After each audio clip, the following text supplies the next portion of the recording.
In the books, Jon has the ability to warg just like Bran. Actually, all the Stark children can warg. We see it mainly with Bran, Arya, and Jon in the books, but OGGRRM said that all of them are wargs. In the show, only Bran showcases the ability to warg in the summer. Does this mean that Jon is not a warg in the show? Or we just haven't seen it yet?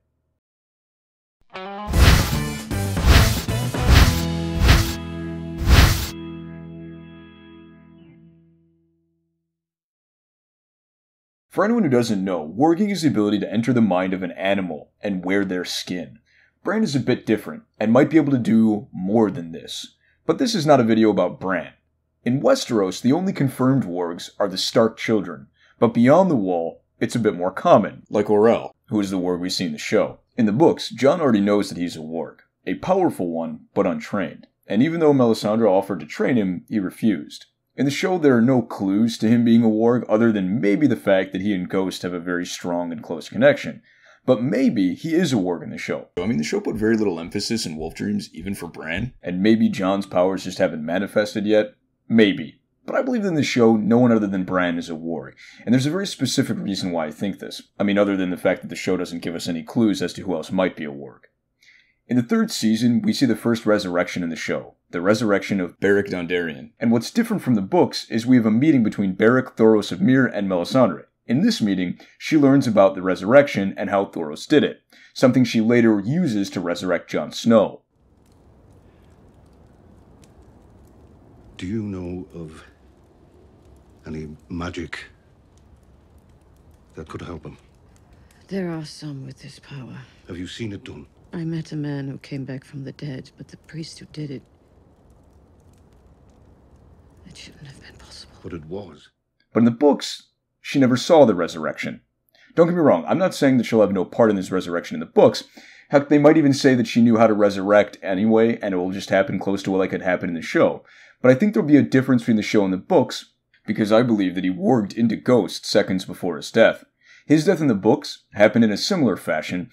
His brothers in the Night's Watch did indeed kill him, but seconds before his death in the books, his last word was Ghost, and right after that he says he never felt the fourth knife, only the cold.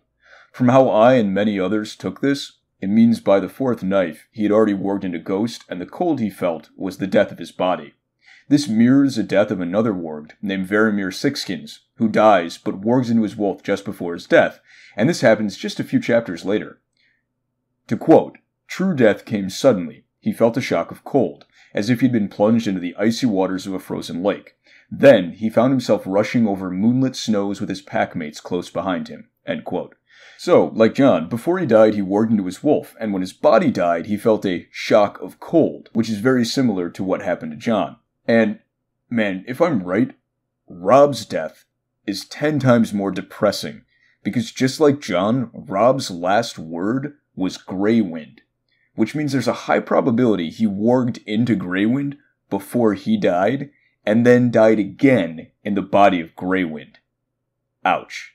So anyway, assuming I'm right, this explains why they added the scene in which Melisandre meets Beric and learns about how to resurrect, because in the show, she didn't have the benefit of still having the mind of Jon Snow in Ghost, which means that in the show, Jon is not a warg.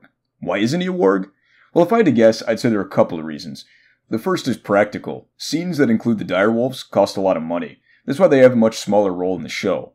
Also, Jon being a warg in the books might have not had that big of an impact on the story than, let's say, Bran, in which warging is central to his story. And to echo something that I said before, time is a premium in the show, so spending scenes on Arya's and Jon's wolf dreams is something that they don't really see as interesting and don't want to spend the time to go over. I think it's also a way to make Bran feel more special and to simplify the story a bit. For anyone who's interested in my opinion, I think it's unfortunate the show pushed the direwolf storylines more to the side and didn't give them the focus they deserve.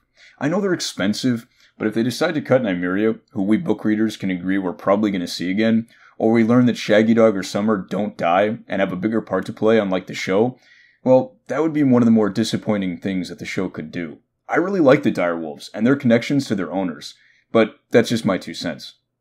Well guys, I hope you liked the video, and if you can make it all the way to the like button and hit it, I'd really appreciate that. For any new subscribers, if you want to see more of this kind of content, And for anyone who thinks that love might win eventually in Game of Thrones, or what I think of Tyrion's future in the show, here are some links. As always, thanks for watching, and have a great day.